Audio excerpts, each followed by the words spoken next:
Ay, oye, mi Churumbel, ya se va a acabar el Jack. Pues hay que decirle a los fans que en vez de suscripciones, pues mejor, en vez de likes, mejor nos dan en una botellita, ¿no? Digo, ya cumplieron con eso. Vamos a hacer la rifa, tenemos pendiente eso. Pero bueno, ya estamos.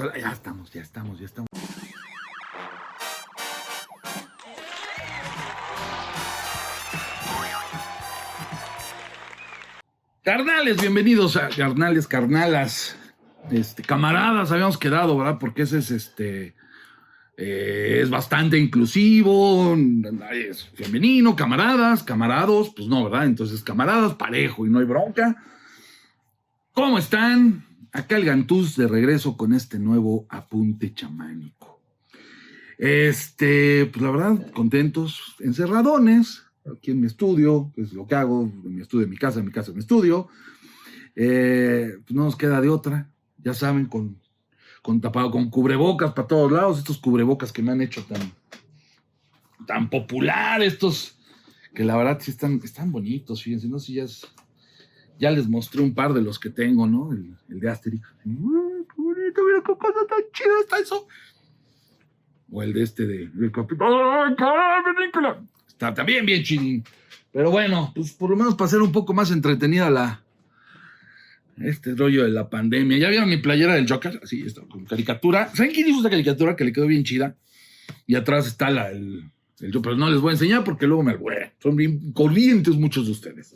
El Rafael Loera de Silva me mandó esta playera del Joker con su caricatura, la verdad, muy chida. Muchísimas gracias, búsquenlo. Tiene playeras bien chidas, tiene unas caricaturas de los Beatles y de los Rollings bien padrotas. Pero bueno, ya basta de los comerciales. ¿De qué vamos a hablar hoy? Cañangas. Bueno, fíjense que me comentaron mucho después del artículo sobre la revolución cultural y revolución cultural, estoy todo menso. Me comentaron mucho después de lo de la hemeroteca y de lo que muchos no compran historietas para venderlas, sino por un gusto. Sí, ya lo sé. Yo soy uno de ellos. O sea, soy malísimo poniéndole un valor a historietas que luego me piden, porque no vendo, ni me interesa vender, ni soy comerciante. O sea, podrá decir gente como el señor pescador, que es mi dealer favorito, que pues no le he vendido, lo más que hago es cambiar, intercambio mis repetidos con él, con algunas cosas que me interesan, con alguna gente pues que le interese algo de lo que tengo repetido, pues hacemos cambio por algo que me interese a mí. Pero bueno, pues así están más o menos las cosas. No, yo también soy de eso, nada más que era pertinente hablar del valor del coleccionismo. También vamos a preparar uno de los engaños en los que están cayendo los jóvenes valores, por ejemplo, los que andan queriendo comprar portadas plateadas a precios altísimos, cuando en realidad no lo valen. O el que me han pedido mucho, lo que pasa es que ahí sí voy a tratar de documentarme con gente mucho más conocedora que yo y experta, el famoso negocio de los botlegs, de los muñecos botlegs, o bootlegs, o como les quieran llamar, pues que son muñecos de tianguis, pero que en Estados Unidos se han puesto de moda y pues tienen un valor bastante alto. Pero bueno, eso lo vamos a preparar para después. Hoy vamos a hablar. Se me ocurrió un tema muy interesante después de ver todo este rollo del cómic como negocio. Bueno, hay una parte del cómic que a mí siempre me ha gustado mucho, que es la parte cultural, la parte de la resistencia cultural. Pero tenemos que entender, antes de empezar a hablar de resistencias, ¿por qué existe eso? ¿Por qué se tiene que hablar como resistencia cultural? Tenemos que entender que el cómic nace como un producto de consumo. Eso es algo que no podemos perder de vista. Nacen los periódicos para aumentar la venta de estos periódicos. Está caliente mi cafecito.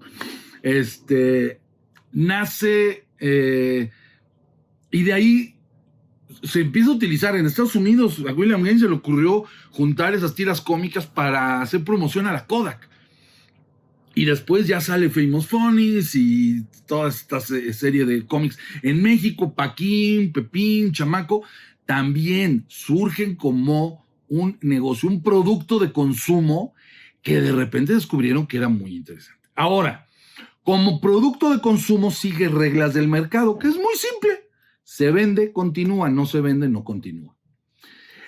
Esto durante mucho tiempo fue la regla. Los enfrentamientos, o sobre todo en la década de los 40 o 50, pues ni siquiera eran culturales, era seguir la misma tendencia para poder hacerle la competencia a estos tesoros.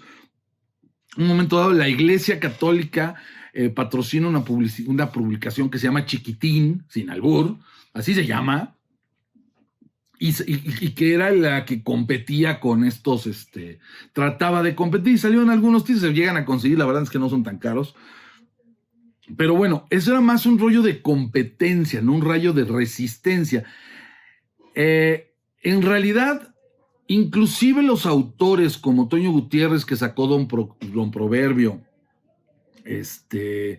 La Dalia Negra de Ángel Mora, Augusto Mora iba a decir, o Novelín de Sixto Valencia, todos eran productos que que encajaban en el concepto comercial. Ellos lo que querían era vender. Entonces, se hablaba más de una competencia, y tal vez una competencia desleal, y este rollo de la distribución y cómo se manejaba y todo eso. Pero en realidad no era una resistencia cultural. ¿Qué es una resistencia cultural? Es de lo establecido presentar otra opción diferente, una opción que revitalice, una opción agresiva, una opción diferente, propositiva, que rompa con los estándares tradicionales y que hable de temas que no se están hablando en el interés comercial. Como sucedió en Francia cuando se hacen este grupo de humanoides asociados, que sale Metal Hurlant, que sale Echo de Savants, como fue en Estados Unidos todo el rollo de Pacific, cuando trataron de defender como fue Mad fue completamente contracultural, Robert Crumb con todo este rollo a finales de los 60, Gilbert Shelton, de los Freaky Brothers, etcétera, etcétera. O sea, esos son los movimientos contraculturales, son la resistencia cultural que existe. En México sí ha existido, siempre ha habido como ese rollo. Primero, en esas 3 décadas que les digo, pues la resistencia era como comercial, lo que querían era hacer cosas más personales, se podría decir, pero que se vendieran. El caso cuando Yolanda Vargas Dulce empieza con Ayúdeme, doctora Corazón, tratan de seguir la misma tendencia porque saben que es un mercado y necesitan hacer negocio y necesitan mantener. ¿Por qué? Porque había un sistema establecido. Es muy difícil generar una contracultura si no hay un sistema establecido. Esto es muy importante. Y al rato van a entender por qué es más importante ahorita. Cuando hay un sistema, hay algo que combatir, pero uno se apoya de las reglas de ese sistema. ¿Eso qué quiere decir? Existe la distribución, o existen los canales, o existe el interés de la gente por un producto que saben cómo llegar. Entonces, por ejemplo, hacer una revista, como en su momento fue Aníbal 5, Aníbal 5 es el número 1, de Jodorowsky, que escribe Jodorowsky, que dibuja Manuel Moro, la verdad muy bonito, o sea, un buen trabajo, y era un rollo completamente diferente. En 1966 que nace, era un rollo completamente diferente a lo que se acostumbraba, aunque entraba dentro del rollo de la aventura, pero hay una resistencia cultural porque son un tema un poco más de ciencia ficción, más atrevido con sus diálogos. En el 66, fíjense cómo todo empieza a tener una cierta... En los 60 es cuando surgen más este tipo de productos. Aprovechan que ya hay una industria sólida, porque ahí en ese momento las historietas eran lo que más vendía en México, se veía más que la televisión, era más fuerte que el radio. Bueno, la historieta en los 60 era lo más importante de difusión que había.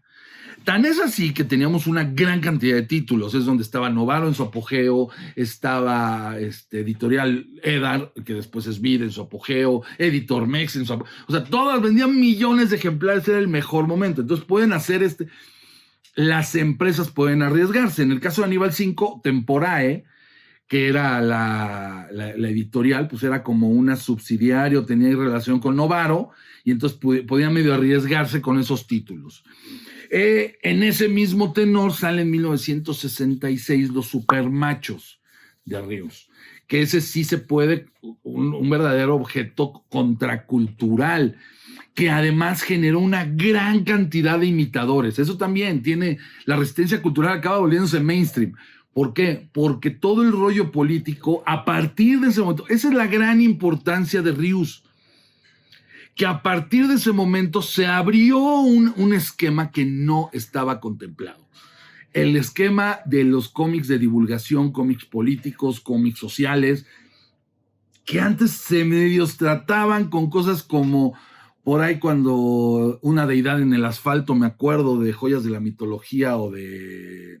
Hay una de estas historias genéricas de Novaro donde hablaban del traslado de Tlaloc, del pueblo donde lo encontraron a la ciudad, pero eran esos pequeños casos así que medio se aventaban. Entonces, cuando salen los supermachos, realmente rompen, y a partir de ahí empiezan a surgir una gran cantidad de imitadores.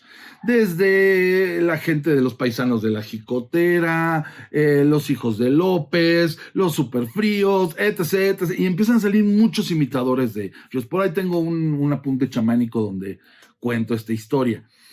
Tan es así, tan fuerte es su impacto, pero también empieza, que en 1968 le quitan el título. O sea, cuando llega el número 100, esto es un dato importante.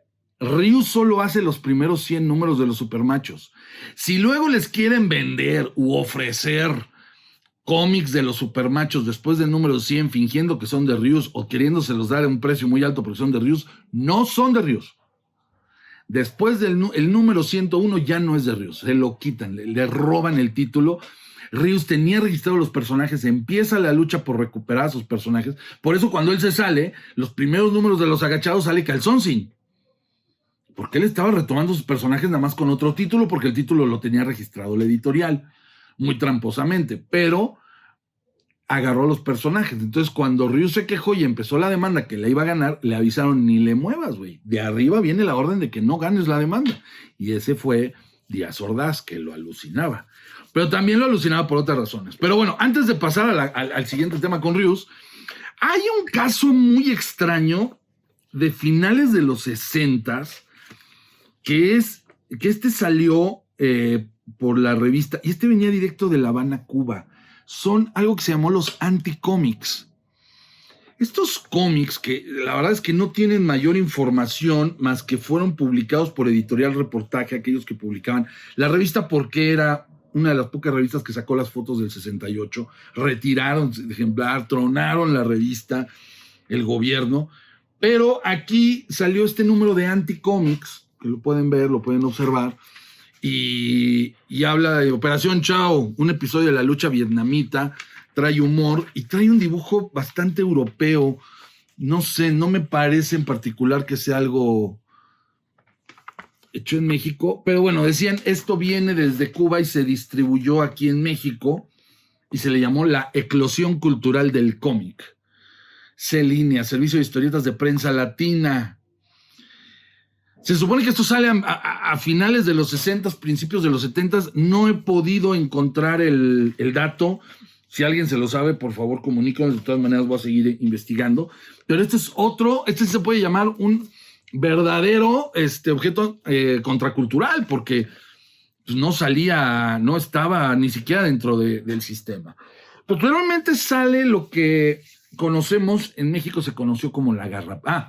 Rius saca Los Agachados y ahí empieza más el cómic de divulgación. En algún momento Los Agachados lo sacaron también, lo llegó a trabajar Fernando Llera, quien luego dibujara La Pantera Rosa, los llegó a trabajar, aunque con Fernando Llera también sacó otro proyecto Rius que se llamó Cucurucho, que se lo hacía casi en su totalidad Llera, pero tenía colaboración de Rius y aprovechaban el nombre para vender. Y era un cómic para niños, pero un cómic cultural, diferente, propositivo. Los Supersabios en el 68, finales del 68 sale esta historieta,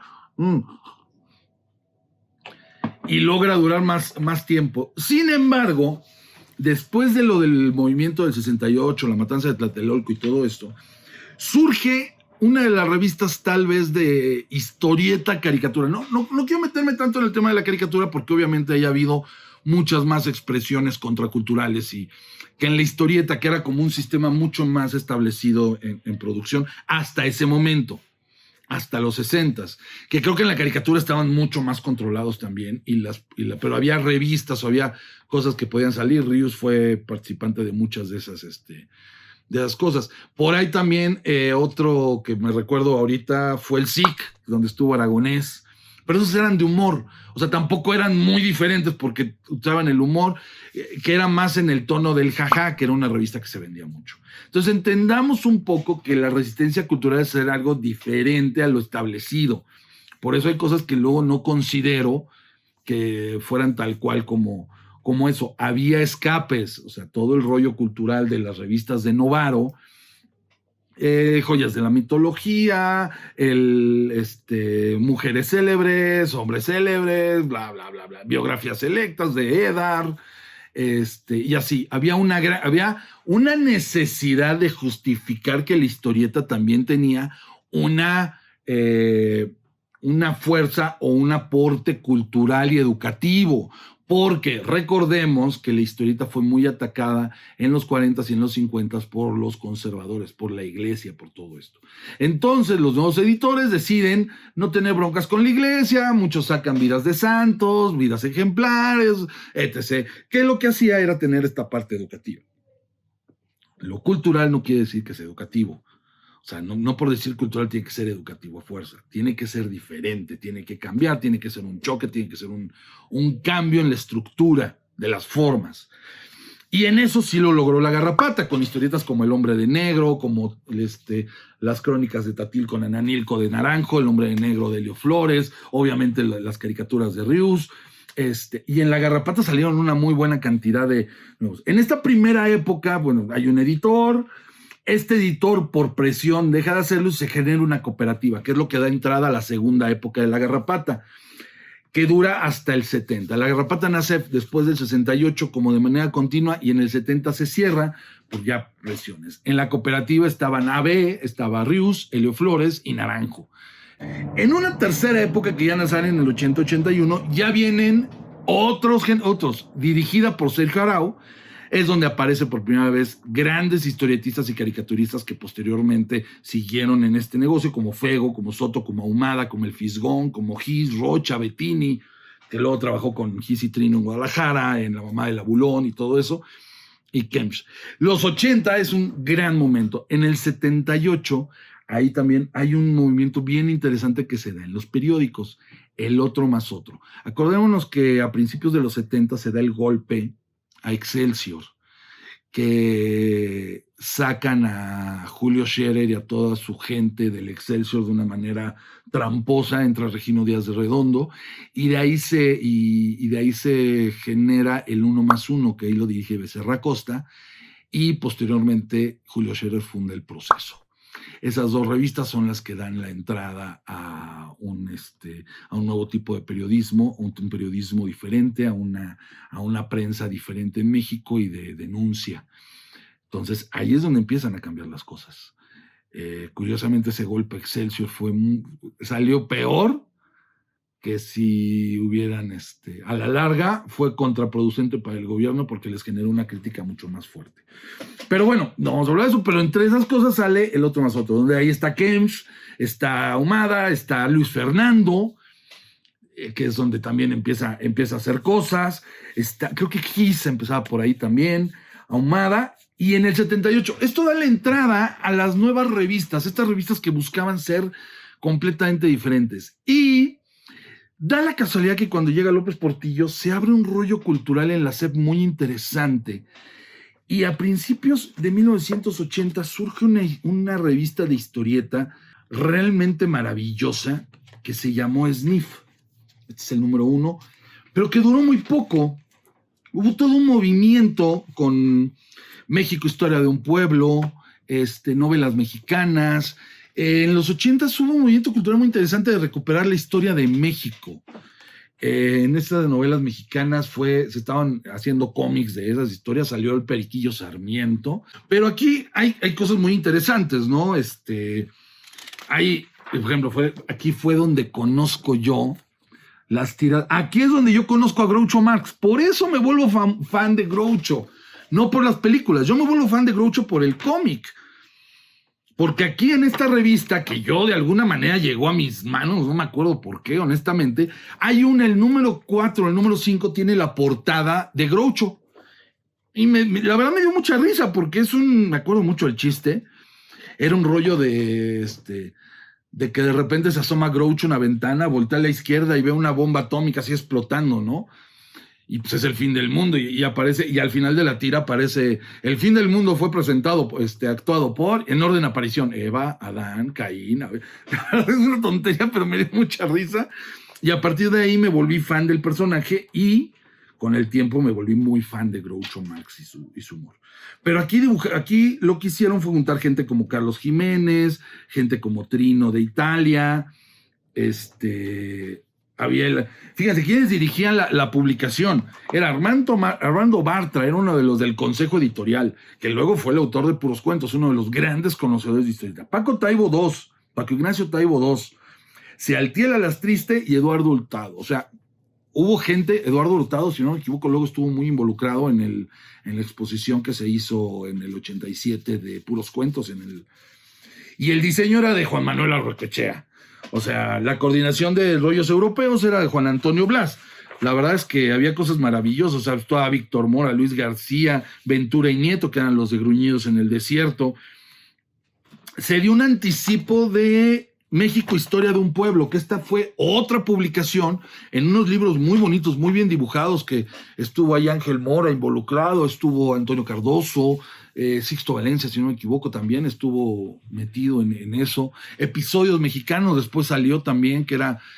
toda esa parte fue un tratar de cambiar la historieta. ¿Por qué? Porque en los 70s quien atacó a la historieta fue la izquierda. A raíz de la aparición de un bello libro que se llama ¿Cómo leer? Por aquí lo tengo, por eso lo ando buscando. Aquí está, mira, porque lo estaba checando la otra vez. Tengo el libro de Ariel Dorfman y Armand Matelar, que es para leer al Pato Donald. Y bueno, pues habla de las historietas de Walt Disney y cómo hablaban del colonialismo, del imperialismo, de cómo torturaban las mentes de los niños, etc, etc. A mí un ejemplar de La Garrapata, mi número 5, etc, etc, etc. Y que pues de alguna manera vinieron a desgraciar a la historieta del Walt Disney, ¿no? Hay cosas en las que no estoy para nada de acuerdo, obviamente, con este libro, más allá de su análisis, porque creo que desde el momento en que en ningún momento menciona ni a Karl Barks, ni la escuela italiana de Disney, ni muchas cosas que sucedieron, que Walt Disney nunca dibujó una historieta, como que ya ahí sí me pierdo un poquito. Pero bueno, eso no es el tema de este libro, pero a raíz de este libro sí se dio el rollo de que la izquierda empezó a atacar la sodomización del inocente, de la historieta y todo eso. Entonces ahora también a la historieta no nada más la habían jodido los de derecha, ahora también los de izquierda la venían a dar. Y empiezan a salir estas revistas. Yo creo que el último gran éxito de la resistencia cultural se da en el 88 con las historietas de la jornada. No, perdón, en el 85 sale otra revista que también intenta o llega a hacer cosas muy buenas. Es una gran revista que se llamó Bronca. También salieron 5 números. Perdón, de Sniff quiero mencionar. Salieron 5 números de la revista y un especial de Om, un personaje de Carlos Jiménez. Bronca salieron 5 números. Esta también fue dirigida en 85 por Paco Taibo, era el director editorial. Y el diseño era de Juan Manuel Recochea. En el consejo editorial estaban Sixto Valencia, Paz Alicia García Diego, Rolo Díez, Juan Alba, Eco, Ángel Moras y Jorge Belamino. Bronca también era una gran revista. Fue la primera vez, me acuerdo cuando lo leí, que yo leía a Hugo Pratt, que yo leía a personajes que la verdad no... Bueno, no, Corto Maltés yo lo conocí antes con una colección que se llamó Noveno Arte, que se vendía en Liverpool.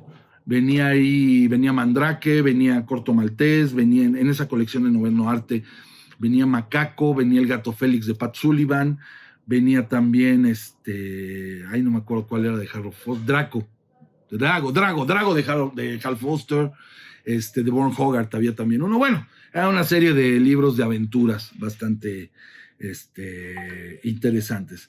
Pero bueno, después de esto, en el 88, surgen las famosas historietas de la jornada. Otro ejemplo de un movimiento que cambió. Imagínense, ahí nació el Santos y la Tetona Mendoza.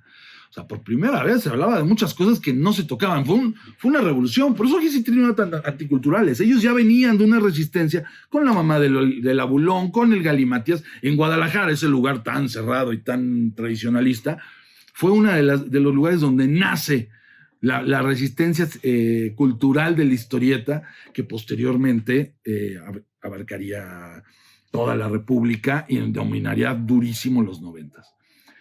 Pero ¿qué sucede? En los 90s podemos hablar del Gallito, podemos hablar de Molotov, pero ya hay la ruptura famosa que yo en algún momento mencioné y que pueden checar en el video. Por aquí va a poner el Churumbel en alguno de estos lados el link de la historieta, de lo que pasa con la historieta en los 90s. Y ahí es donde realmente hay una ruptura y ya se empieza a cambiar. No todo fue resistencia cultural. De hecho, mucho de lo que se publicó en los 90s y buena parte del 2000 eran copias o refritos de tratar de hacer superhéroes, de tratar de hacer temáticas relacionadas con los estadounidenses o lo que se vendía en Estados Unidos.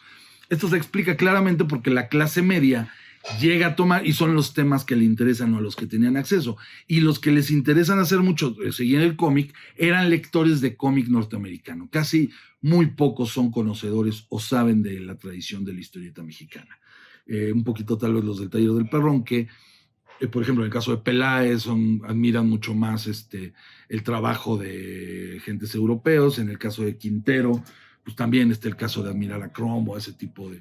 En el caso de Clemen, pues tenía a Luis Fernando de referencia. Entonces no había una referencia directa a los grandes creadores mexicanos, que eran como más lejanos y representaban ese sistema que queríamos en ese momento, o querían ellos,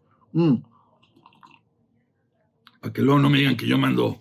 Lo que quería hacer el Gallito y Molotov era estar en contra de eso, ¿no? Me acuerdo mucho una revista de tripodología felina y hemofilia, que son de los mismos que hacen Molotov, nada más que hemofilia la manejaba Beff y el Carcas, y la tripodología ya entra Bachan, y para Molotov ya estaban Vera, Carcas, Beff y Bachan dirigiendo esa revista.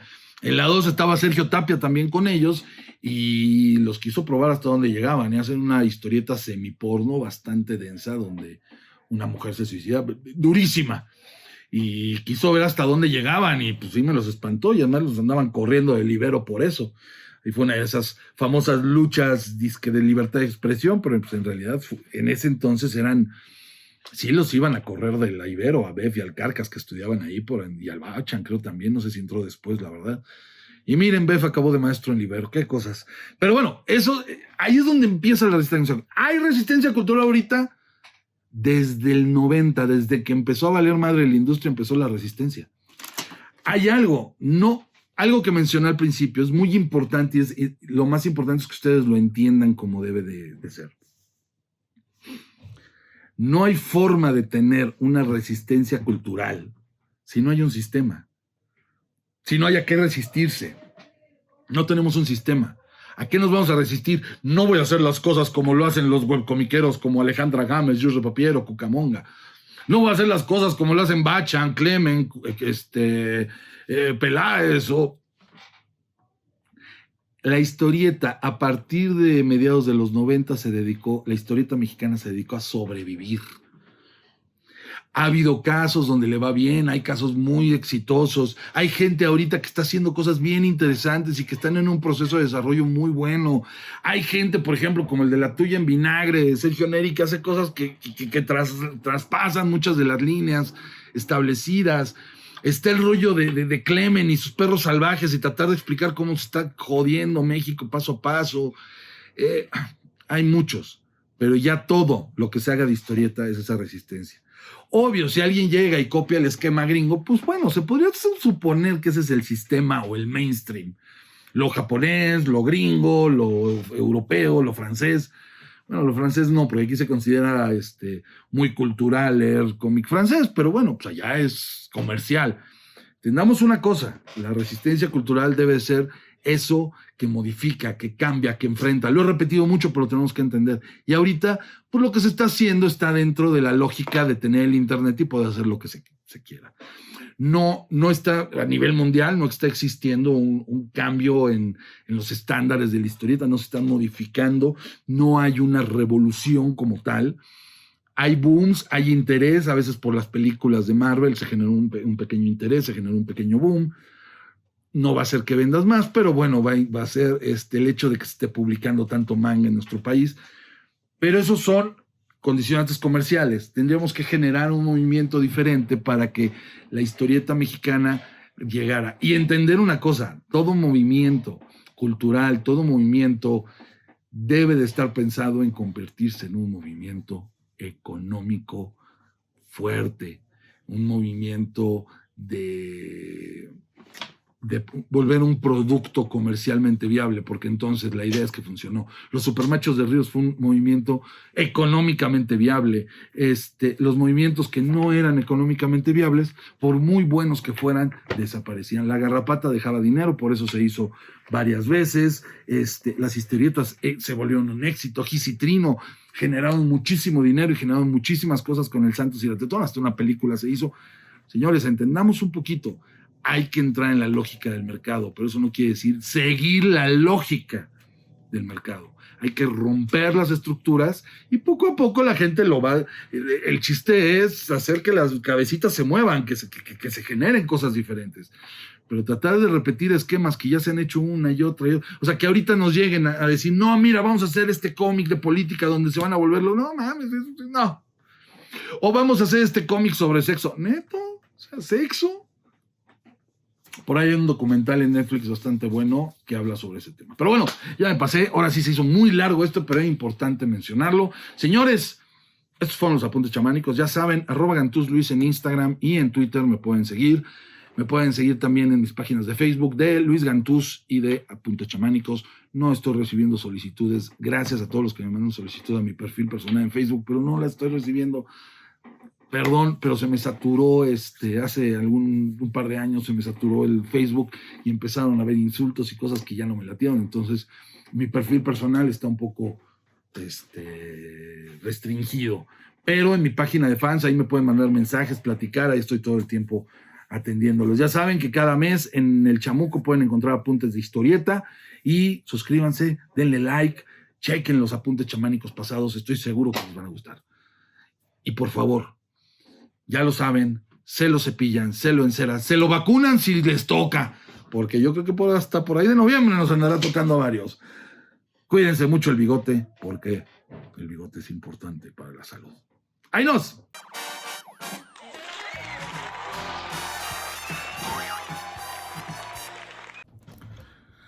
Bueno, vámonos con las 5 recomendaciones de acá del tío Gantuz. La primera, la verdad es que esta vez van a ser libros, que yo les voy a recomendar que le echen un ojo porque está bien interesante.